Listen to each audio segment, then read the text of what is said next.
ಪಾಂಡವರು ಪಗಡೆಯಾಟದಲ್ಲಿ ರಾಜ್ಯ ಘೋಷಾದಿಗಳನ್ನು ಕಳೆದುಕೊಂಡು ಸೈನ್ಯ ಸಹಾಯವಿಲ್ಲದೆ ಆ ಕೃಷ್ಣನನ್ನೇ ನಂಬಿಕೊಂಡು ಭಿಕ್ಷಾಟನೆಯನ್ನು ಮಾಡುತ್ತಿರುವ ಪಾಂಡವರು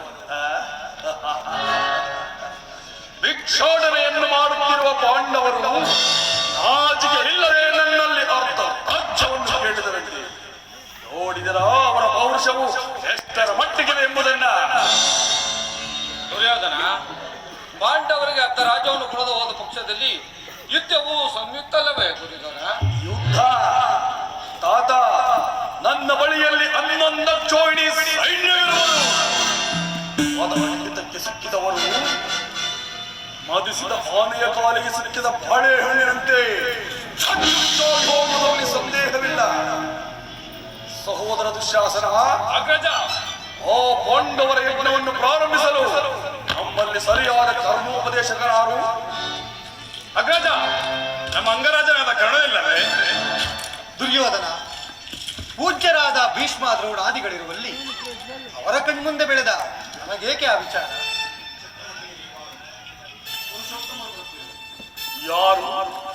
ಯಾರಿಗೆ ಪುರುಷೋತ್ತಮ?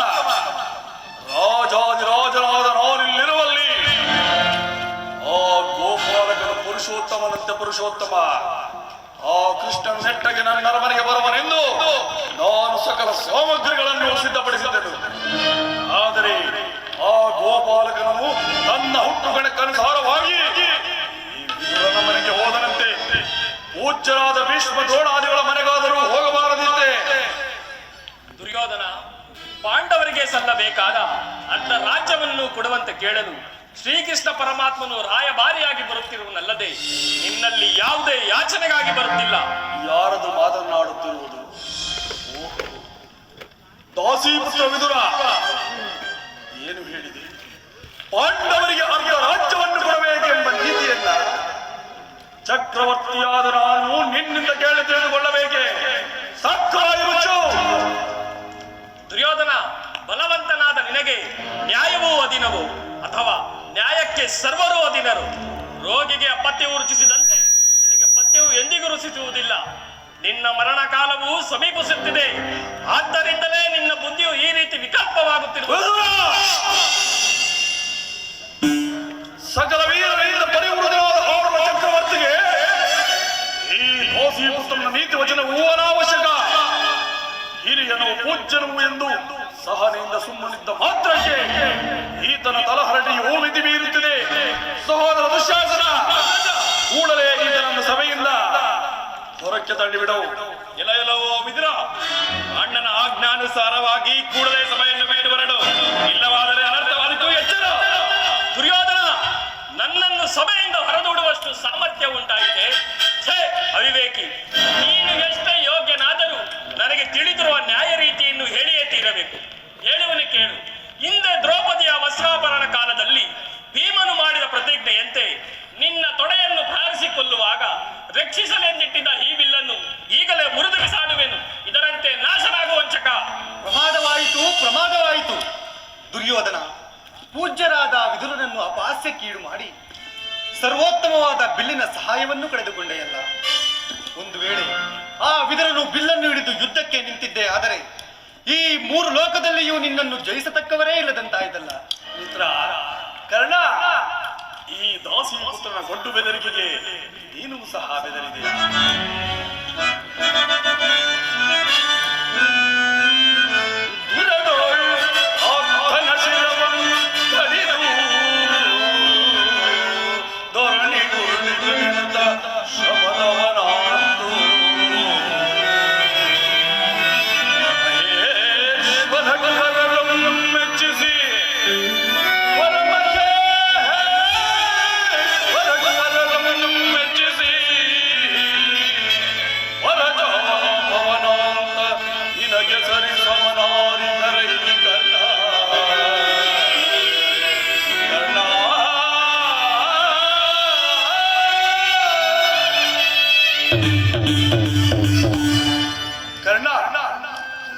ದಾಸೀಪುತ್ರನು ಬಿಲ್ಲನ್ನು ಹಿಡಿದು ಎಂದು ತಾನೇ ಯುದ್ಧವನ್ನು ಮಾಡಿರು.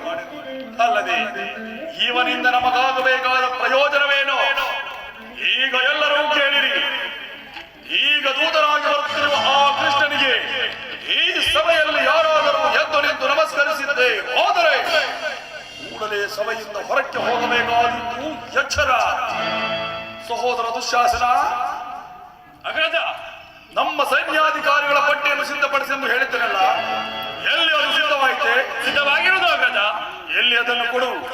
ಆ ಕೃಷ್ಣನು ಬರುವಾಗ ನಾನು ಅದನ್ನೇ ನೋಡುತ್ತಾ ಕುಳಿತುಕೊಳ್ಳುವೆನು. ಈಗ ಸ್ವೀಕರಿಸಿ.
ಈ ದುರ್ಯೋಧನ ಎಷ್ಟು ದುರಹಂಕಾರದಿಂದ ಮೆರೆತಿರುವನು. ನಾನು ಬಂದ ಕೂಡಲೇ ಭೀಷ್ಮ ದ್ರೋಣಾದಿಗಳು ಎದ್ದು ನಿಂತು ನಮಸ್ಕರಿಸಿದರು. ಈತನು ಕಣ್ಣೆತ್ತಿಯೂ ಸಹ ನೋಡದೆ ಕುಳಿತಿರುವನಲ್ಲ. ಇರಲಿ, ನನ್ನ ಪಾದದಿಂದ ಭೂಮಿಯನ್ನು ಮೆಟ್ಟಿ ತಾನಾಗಿಯೇ ಬಂದು ನಮಸ್ಕರಿಸುವಂತೆ ಮಾಡೋಣ. ಜಾಗೃತಳಾಗ ನನ್ನ ಯೋಗ ಮಾಯಿ.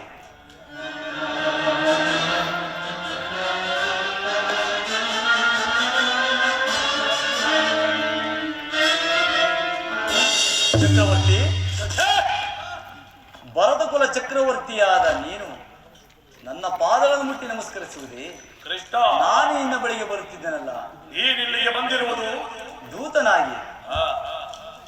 ದೂತನಾಗಿ ಬಂದಿರುವ ನಿನ್ನಲ್ಲಿ ದೂತ ಲಕ್ಷಣಗಳು ಇವೆಯೋ ಇಲ್ಲವೋ ಎಂದು ಪಾದದಿಂದ ಮಸ್ತಕದವರೆಗೆ ಪರೀಕ್ಷಿಸಿದ ಮಾತ್ರಕ್ಕೆ ಸಾರ್ವಭೌಮನಾದ ನಾನು ನಿನಗೆ ನಮಸ್ಕರಿಸಿದರೆಂದು ಹೆಮ್ಮೆಗೊಳ್ಳಬೇಡ. ಬಂದದ್ದಾಯಿತು. ಬಂದ ಅತಿಥಿಗಳನ್ನು ಸತ್ಕರಿಸುವುದು ಕ್ಷತ್ರಿಯರ ಧರ್ಮ.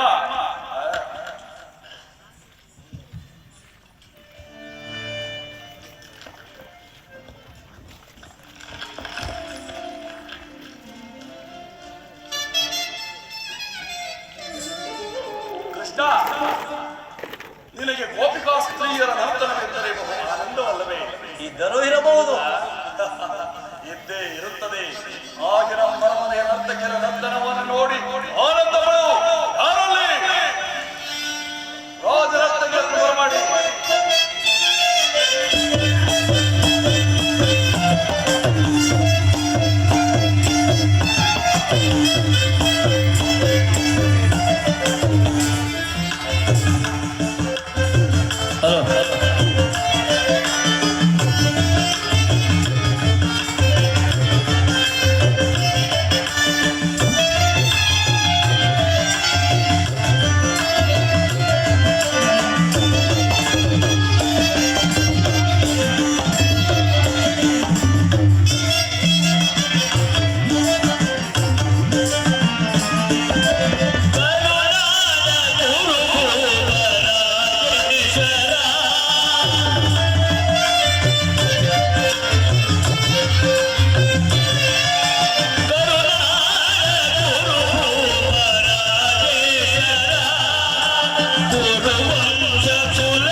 ಈ ಜಗಮಲ್ಲ